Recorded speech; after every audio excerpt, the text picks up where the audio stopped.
must move from simply responding to global challenges and crises to preventing and better predicting emerging trends and integrating our assessments into strategic planning and policy making.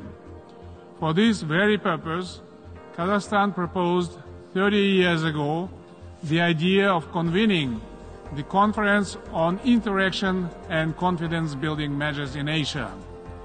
In the context of new challenges and threats, we hope to transform SICA into full-fledged international organization at the upcoming summit in October in Astana to contribute to global mediation and peacemaking.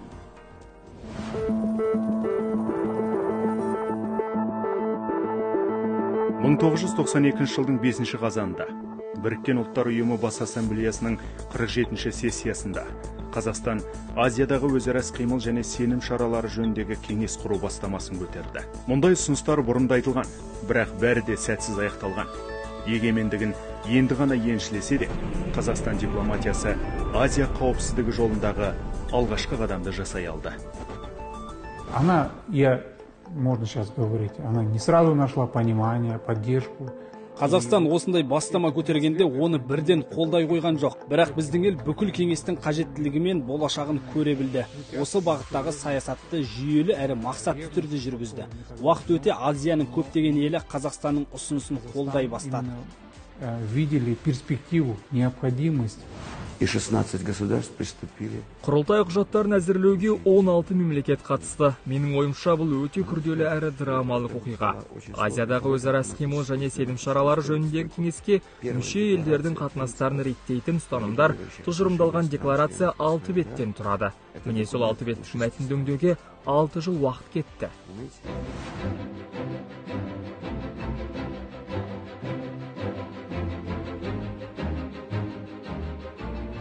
1999 жылдың 14 қыркүйегінде Алматыда Азиядағы 16 елдің сыртқы істер министрлері кездесті. Басқосуда 6 жыл бойына талқыланған 6 беттік декларация қабылданды. Құжатта Азия кеңесіне мүше мемлекеттер арасындағы қарым-қатынас ұстанымдары, соның ішінде бір-бірінің егемендік құқықтарына деген құрмет пен аумақтық тұтастықты мойындау, күш қолданбау және күшпен қорқытпау, дауларды бейбіт жолмен шешу, бір-бірінің ішкі істеріне араласпау, қарусыздану және қару-жарақты бақылау, түрлі саладағы ынтымақтастық, адам құқықтарын сақтау ұстанымдары қамтылды.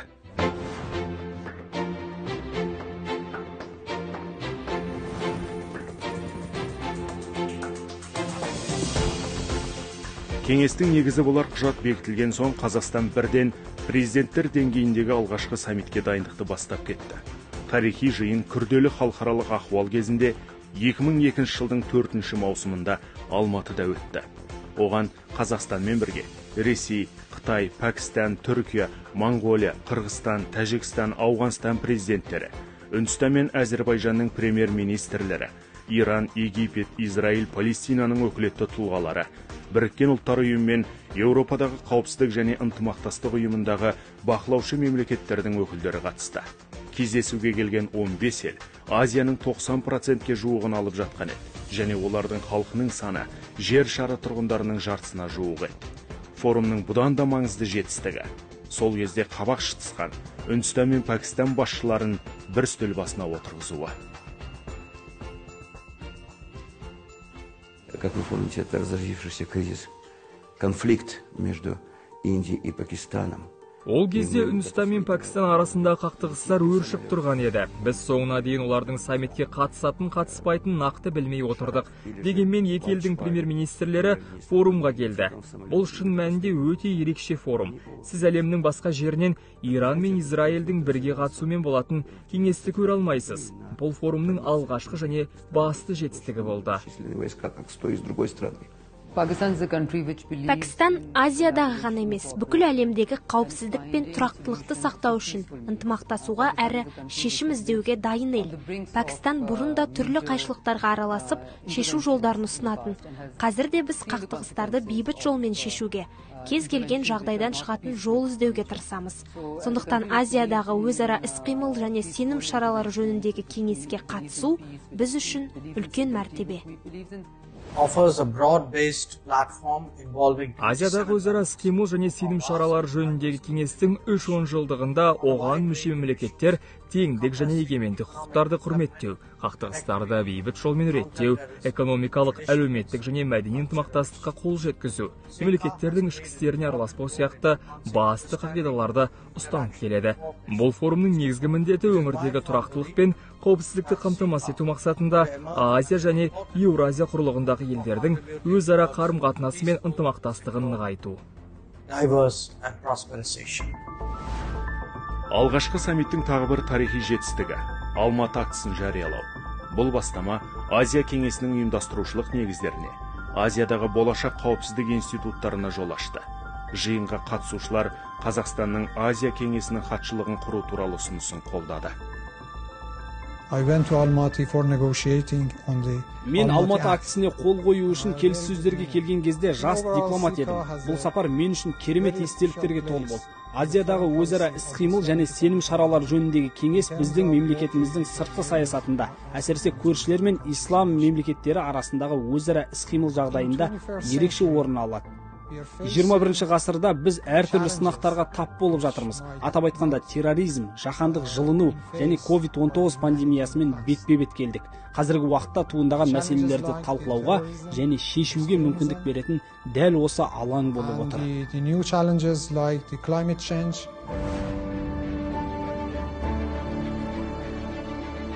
2004 жылдың 22 қазанында Азия кеңесінің тарихындағы маңызды күн. Алматыда өткен сыртқы істер министрлерінің екінші кездесуінде сенім шараларының каталогы қабылданды. Онда қауіпсіздік, дау-дамайларды бейбіт шешу және қарулануды бақылау мәселелері бойынша Азиядағы көпжақты ынтымақтастық тұңғыш рет қарастырылды.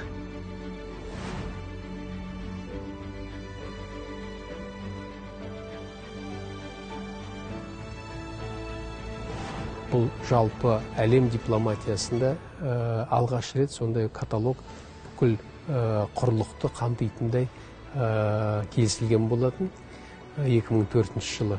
Біздің өткен жылы министрлер кездесуінде бұл каталогты жаңғыртып, қосатын жеріне қосымша жасап, соған дәйектемені келтіріп, бір үлкен құжатқа айналдырғаны бұл үлкен қадам болып табылады. Бұл да Азия кеңесінің институт болып қалыптасуына жаңа серпін берді.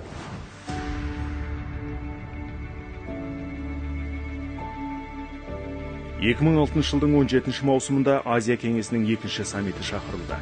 Қауіпсіз әлем құруға пейілді мемлекеттердің басшылары бұл жолда Алматыда бас қосты. Тараптар кеңестің хатшылығын құру және оның штаб пәтерін Алматыда орналастыру туралы келісімге қол қойды. Осыдан кейін кеңестің институттарын қалыптастыру процесі басталды. Екінші саммит барысында Азия кеңесінің Біріккен ұлттар ұйымымен қарым-қатынасы жайлы сөз болды. 2007 жылдың желтоқсанында кеңес Біріккен ұлттар ұйымы бас ассамблеясы жанындағы бақылаушы мәртебесін иеленді.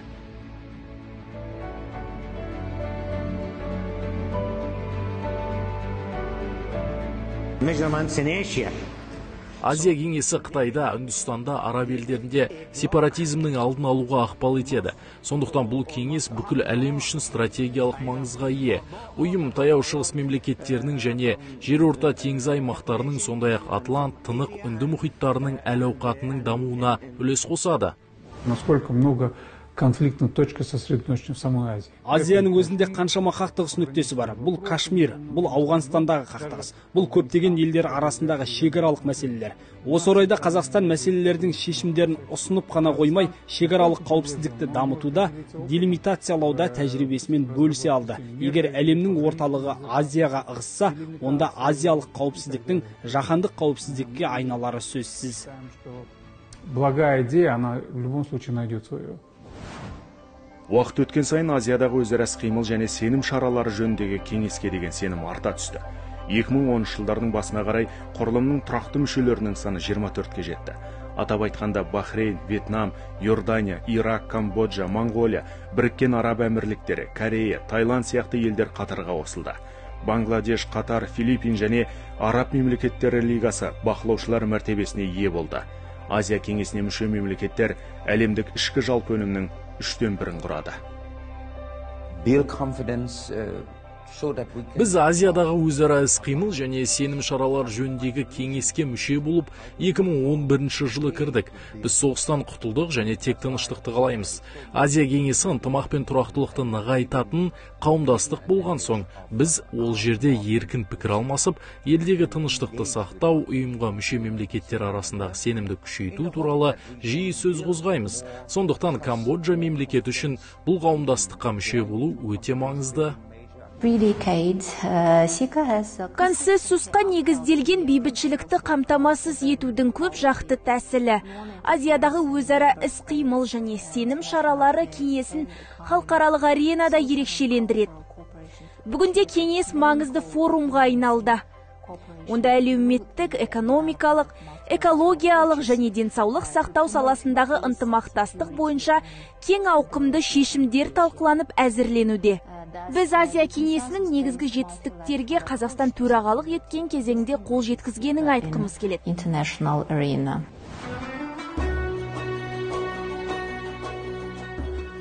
2010 жылы Азия кеңесінің тарихында жаңа кезең басталды. Ол кезде Қазақстан аталған кеңеспен бірге Еуропадағы қауіпсіздік және ынтымақтастық ұйымына да төрағалық еткен еді. Осы мүмкіндікті пайдалана отырып біздің ел екі құрылымның форумын шақыруды ұсынды. 2010 жылы Қазақстанның бастамасымен Азия кеңесінің төрағалығына Түркия тағайындалды. Сол жылы 8 маусымда Стамбулда 3-ші саммит өтті. Бірнеше елдің басшылары қатысқан алқалы жиын 6 құрлыққа Азия кеңесінің болашағы зор екенін танытты. Біз Азиядағы өзара іс-қимыл және сенім шаралары жөніндегі кеңесті диалог және ынтымақтастық платформасы деп қабылдаймыз. Кезеңдік төрағалығымызды да осы ұстаныммен жүргіздік. Біз ортақ жауапкершілік түсінігін күшейткіміз келді. Сенімді арттыру мәдениетінің кеңесте одан әрі қалыптасуын қаладық. Ve içerik kazandırılmasına gayret ettik.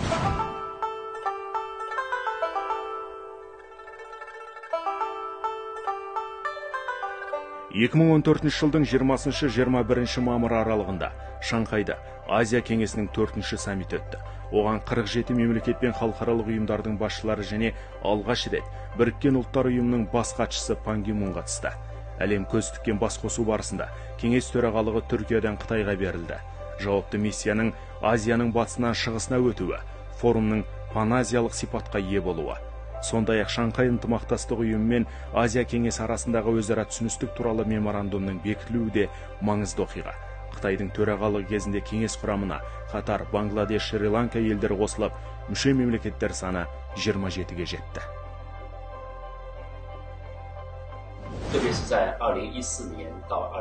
Шанхай саммиті қарсаңда қауіпсіздік және даму саласындағы азиялық ынтымақтастықтың мүмкіндіктерімен сынға терлері тақырыбында Азия кеңесі талдау орталықтарының бірінші форумы өтті. Қазақстан, Ресей, Пәкістан және Түркияны қоса алғанда кеңеске мүше мемлекеттердің 10-нан астамынан келген 30-дан аса сарапшы қытайлық сарапшылармен пікір алмасып, Азиядағы қауіпсіздіктің жаңа тұжырымдамасын әзірледі. Сондай-ақ қатысушылар Sika Think Tank Forum International дөңгелек үстелінде кездесулер сериясын бастау туралы Шанхай декларациясын қабылдады. Түркияның және Қытайдың төрағалығы кезіндегі жетістіктер қатарын іскерлік және жастар кеңесінің құрылуы толықтырады. Бұл институттар Азия кеңесінің жұмысы жаңа деңгейге көтерілгенінің дәлелі. С этого года Казахстан... Биылдан бастап Қазақстан Азиядағы өзара іс-қимыл және сенім шаралары жөніндегі кеңестің іскерлік кеңесін басқарады. Осы уақыт ішінде біз бизнес форум өткізіп үлгердік. Ол өте нәтижелі өтті. Бұл форумда көптеген маңызды мәселе талқыланды. Атап айтқанда іскерлік кеңес аясында біз ең алдымен қаржы тарту мүмкіндіктері туралы айттық. Біздің іскерлік кеңестің негізгі міндеттерінің бірі шағын және орта бизнесті цифрландыру. Бұл да маңызды қадам, өйткені әлемдегі көптеген ұйымдар үлкен бизнестегі мәселелерді талқылап, солармен жұмыс істеуге көбірек көңіл бөледі. Привлечение финансирования. The world is changing. Әлем өзгеруде, ал Азия өңірінің елдері құрған осы кеңес кез келген мәселені шешу алаңына айналуда зор әлеуетке ие. Азия елдерінің экономиканы, адами капиталды, технологияларды дамытуда да мүмкіндігі көп. Бұл тұрғыда Азиядағы өзара іс-қимыл және сенім шаралары жөніндегі кеңеске қатысушы елдер арасында тәжірибе алмасу үшін мықты байланыс болғаны абзал.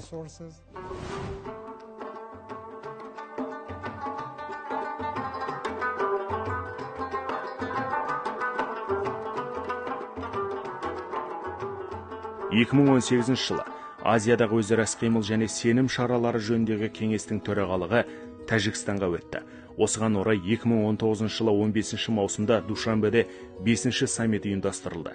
Жоғары деңгейлі басқосуда Қазақстан президенті Қасым-Жомарт Тоқаев кеңесті толыққанды өңірлік ұйымға айналдырудың маңыздылығына тоқталды. Бұл бастаманың айтылып келе жатқанына біраз уақыт болды, ал қазір оның өзектілігі артып отыр. Қазақстан төрағалық міндетті қайта қабылдаған кезде осы мәселеге ерекше назар аударды. Душанбеде өткен Азия кеңесінің саммитінде президентіміз Қасым-Жомарт Кемелұлы Тоқаев бүгінгі күннің заманауи шындықтарынан туындайтын бір қатар маңызды бастамаларды ұсынды. Олардың барлығы еліміздің Азия кеңесіне төрағалығын арналған тұжырымдамасында көрініс тапты. Былтыр Қазақстан бастамасы бойынша кеңестің негізгі құжаты Азия кеңесі сенім шаралары каталогының жаңартылған нұсқасы қабылданды. Каталогта ынтымақтастықтың жаңа салалары, ақпараттық коммуникациялық технологиялардың қауіпсіздігі және оларды пайдалану, өңірдегі өзара байланысты күшейту, терроризмге қарсы күрес, сауда және инвестициялар енгізілді.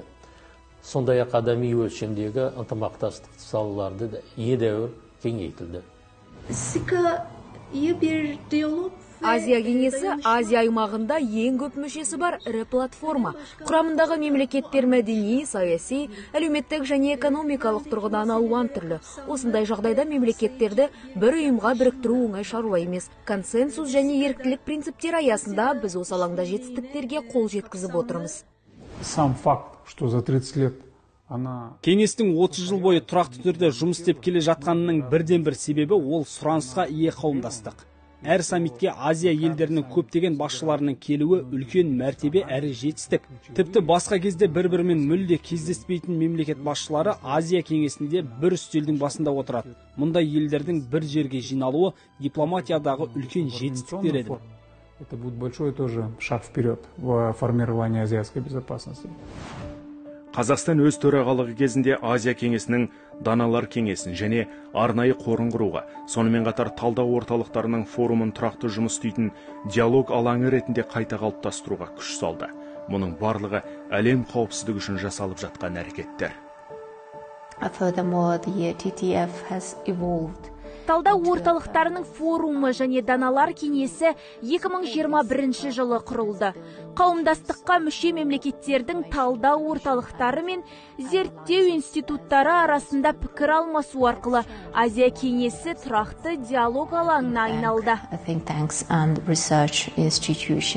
Один из главных приоритетов для нас это продовольственная безопасность. Біздегі басты басымдықтардың бірі азық-түлік тасымалындағы қауіпсіздік. Әлемде болып жатқан геосаяси жағдайда азық-түлік тасымалының өзектілігі артып келе жатқанын байқаймыз. Бұл мәселеде Қазақстан мен Азия кеңесі елдерінің рөлі арта түсуде. Келесі іскерлік кеңесіміз өте тиімді өтіп, азық-түлік тасымалының қауіпсіздігі мәселелері талқыланады деп сенеміз. Іскерлік кеңес алаңы ең белсенді және пайдалы алаңдардың бірі екеніне сенімдімін. Жүйелі түрде ең биік деңгейде мемлекет және үкімет басшылары деңгейінде жиындар болып отыр. Сондай-ақ министрлер деңгейінде бұл екінші басқару органы осыған дейін 6 кезекті отырыс өтті. Оның соған қоса бейресми арнайы министрлер кездесулері болып тұрды. Енді жылына кемінде 2 рет жиналатын аға лауазымды тұлғалар комитеті бар. Ол өз алдына жеке басқару органы. Соған қарасаңыз, міне басқару органдары жүйелі түрде жұмыс істеп жатқан қарағанда бұл Азия кеңесінің бүгінгі таңын көрсетіп отыр. Кейбір халықаралық ұйымдарда бұндай жиілік болмай тұр. Қазақстан Азия кеңесіне төрағалығы кезінде халық қайырымдылық қорымен бірлесіп, Ауғанстанға, Иракқа және Палестинаға COVID-19 пандемиясымен күресу үшін гуманитарлық көмек көрсетті. Яғни, Қазақстан іс жүзінде коронавирус дертімен күресте халықаралық ынтымақтастықты нығайтуға өзінің ұмтылысын көрсетті. Қазіргі уақытта соңғы 100 жылда болмаған үлкен оқиғалар болып, әлем толқулар мен өзгерістердің жаңа кезеңіне аяқ басты. Пандемияның әсерінен әлемдік экономиканың қалпына келуі қиындады. Әрі державалардың геосаяси ойыны күшейе түсті. Осыған байланысты жаһандық басқару механизмінің тиімділігі одан әрі әлсіреді. Азиядағы қауіпсіздік жағдайда жаңа белестің алдында тұрғандай. Қазіргі уақытта бұл алаң Азия елдерінің орталығына айналу үшін барлық негіз бар. Менің ойымша, Азия кеңесі өз қатарына басқа елдерді де қабылдайды. Бұл жаһандық ауқымда болып жатқан оқиғаларға әртүрлі көзқарастары бар, әртүрлі елдердің өкілдері кездесетін алаң.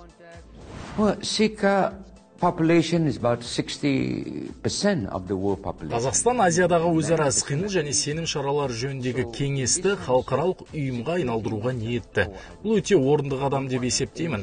Ұйым жаһандық ауқымда маңызды рөл атқарып, Азия елдерінде тұрақтылықты, бейбітшілікті, қауіпсіздік пен құқықтық тәртіпті нығайтуға ықпал ететін болады.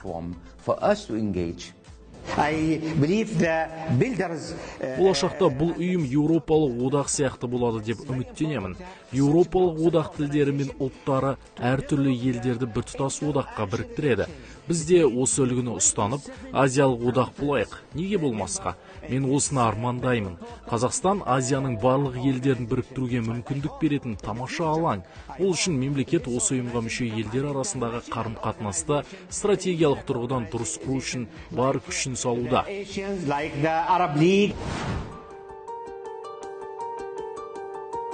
Азиядағы өзара іс-қимыл және сенім шаралары жөніндегі кеңес аумақ жағынан құрлықтың 90% және жер шарындағы халықтың тең жартысына жуығын біріктіріп отырған тиімді көп қырлы құрылым. Осы мерзім ішінде біраз айтарлықтай нәтижелерге қол жеткіздік. Біріншіден, Азия кеңесі құрлықтағы көп жақты дипломатияның тиімді форумына айналды. Екіншіден, кеңес өзінің негізгі миссиясын сенім нығайту үшін платформа ретінде табысты орындап келеді.